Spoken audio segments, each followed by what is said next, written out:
Hello my dear, कैसे आप सभी। उम्मीद करता हूँ अच्छे होंगे। तो इस वीडियो में हम लोग बात करेंगे बच्चों थॉमसन का परमाणु मॉडल। ये आपका परमाणु की संरचना तथा स्पेक्ट्रमों की उत्पत्ति जो चैप्टर है वहाँ से आपका लिया गया है। ये चैप्टर का फर्स्ट वीडियो है इसका, ठीक है। तो इस वीडियो में हम लोग बात करेंगे थॉमसन ने परमाणु की संरचना के बारे में अपना मॉडल किस प्रकार प्रस्तुत किया। तो बने रहिए हमारे साथ वीडियो के लास्ट तक। तो पहले हम लोग समझ लेते हैं कि हमारा जो परमाणु है वो क्या है। डेफिनेशन के अनुसार बच्चों परमाणु जो हमारा होता है वो एक सूक्ष्म कण होता है जिसे और ज़्यादा विभाजित ना किया जा सके, यानी कि वह छोटे से छोटा कण जिसे और ज़्यादा विभाजित ना कर सके क्या कहलाता है, परमाणु कहलाता है। थोड़ा यहाँ समझिए, जैसे हम लिखें यहाँ पे H2O, आपको पता होगा ये जल का हमारा अणु है। किसका अणु है? जल का अणु है। तो दो या दो से अधिक परमाणुओं से मिलकर कौन बनता है? अणु बनता है। तो जल के अणु में देखिए बेटा हमारे 3 परमाणु शामिल हैं। 2 परमाणु इसमें हाइड्रोजन के और एक आपको ऑक्सीजन का दिख रहा होगा। तो इसमें इस तरह से 3 परमाणु शामिल हो जाते हैं। तो कुल मिला के वह छोटे से छोटा कण जिसे और ज़्यादा विभाजित ना कर सकें क्या कहलाता है? परमाणु कहलाता है। तो इन्होंने बच्चों बात की, लोग अब जुट गए कि परमाणु हमारा किस तरह की बनावट का है, उसकी खोज में मतलब उस पर रिसर्च करने लगे लोग। तो सबसे पहले थॉमसन ने उसमें बात की शुरू। तो थॉमसन ने क्या देखा? थॉमसन ने अपना मॉडल तैयार किया और बताया लोगों को। हालांकि इनका मॉडल आगे चल के फेल हो गया कुछ कारणों की वजह से, लेकिन इन्होंने बच्चों क्या किया, प्रयास किया, इसके बारे में बताया। तो यही काफ़ी बड़ी चीज़ है। तो हम लोग यहाँ पे देखते हैं कुछ चीज़ें सही भी साबित हुई हैं इसमें। तो सबसे पहले इन्होंने बताया कि जो परमाणु होता है उसकी जो त्रिज्या होती है 10⁻⁻10 मीटर, 10⁻⁻10 मीटर की कोट की होती है। क्या होती है? जो रेडियस परमाणु की होती है वो 10⁻⁻10 मीटर की कोट का एक धनावेशित ठोस गोला होता है। कैसा बताया इन्होंने? ठोस गोला बताया, धनावेशित बताया। धनावेशित ठोस गोला, त्रिज्या कितनी? 10⁻⁻10 मीटर की बताई।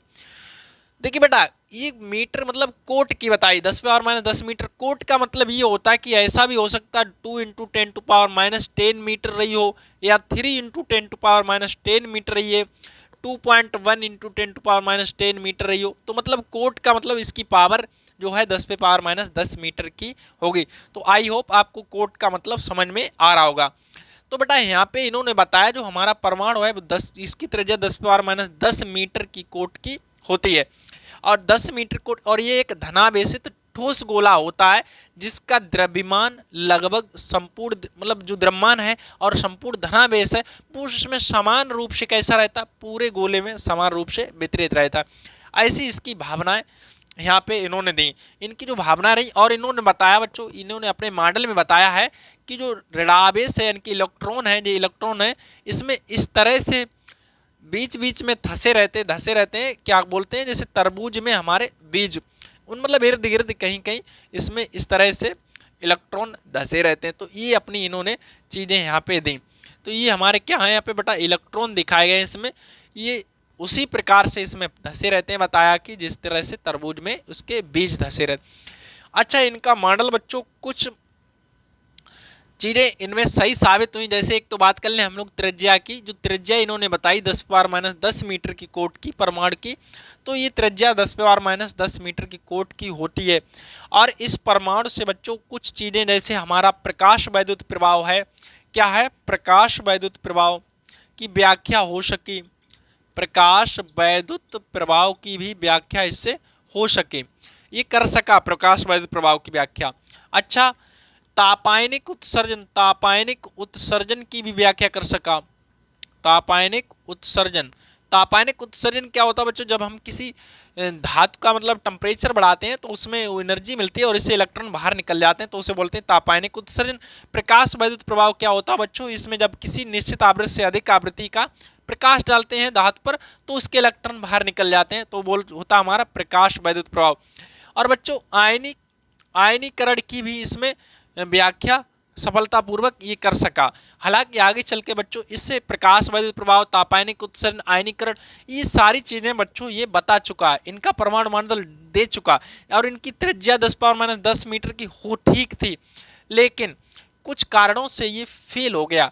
ये परमाणु मॉडल बच्चों स्पेक्ट्रम हाइड्रोजन मतलब स्पेक्ट्रम की व्याख्या नहीं कर पाया, स्पेक्ट्रम की व्याख्या नहीं कर पाया, स्पेक्ट्रम की व्याख्या करने में कैसा रहा, असफल रहा। असफलता इसे हाथ लगी, मतलब ये स्पेक्ट्रम की व्याख्या नहीं कर पाया। दूसरा बात है बच्चों ये अल्फा कण प्रकीर्णन होता है। अल्फा कण प्रकीर्णन क्या होता है अगले वीडियो में हम आपको बताने वाले हैं, तो इसलिए आप चैनल को भी सब्सक्राइब कर लें। तो बच्चों ये अल्फा कण प्रकीर्णन के बारे में भी जानकारी नहीं दे पाया, इसलिए इस मॉडल को निरस्त कर दिया गया, मतलब इसे वहाँ पे इसे मान्यता नहीं मिल पाई। तो आई होप आपको चीज़ें समझ में आई होंगी। तो ये सारी चीज़ें हम आपकी बोर्ड पर दे देते हैं। चीज़ें बच्चों हमने आपको यहाँ पे बोर्ड पे दे दी हैं, देखिए यहाँ पे हमने आपको, जिससे कि आप नोट कर सकें या फिर इसका स्क्रीनशॉट ले सकते हैं बच्चों। ठीक है, तो यहाँ पे देखिए हमने क्या दिया है, थॉम्सन के परमाणु मॉडल के अनुसार परमाणु 10⁻⁻10 मीटर की कोटि का एक धनावेशित ठोस गोला होता है। ये जैसा कि हमने अभी आपको बताया था, इसका संपूर्ण द्रव्यमान तथा धनावेश इस गोले में समान रूप से वितरित रहता है। इस गोले के अंदर इलेक्ट्रॉन इस प्रकार धसे रहते हैं जैसे कि तरबूज में उसके बीज। सही है ना। परमाणु का बच्चों क्या है, कुल ऋणावेश धनावेश के बराबर होता है।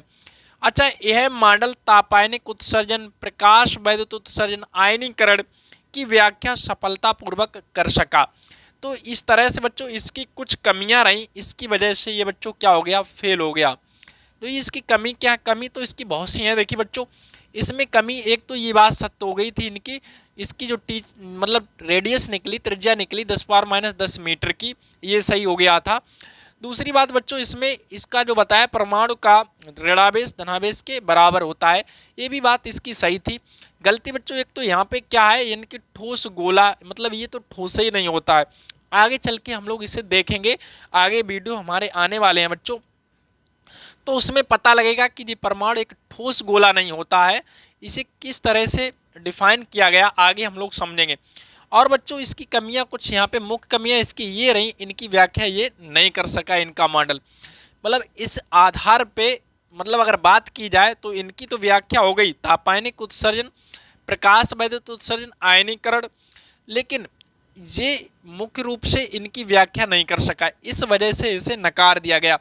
क्या था इसके अनुसार, मतलब परमाणु के स्पेक्ट्रम की बच्चों व्याख्या नहीं कर सका और अल्फा कण प्रकीर्णन की भी व्याख्या नहीं कर सका।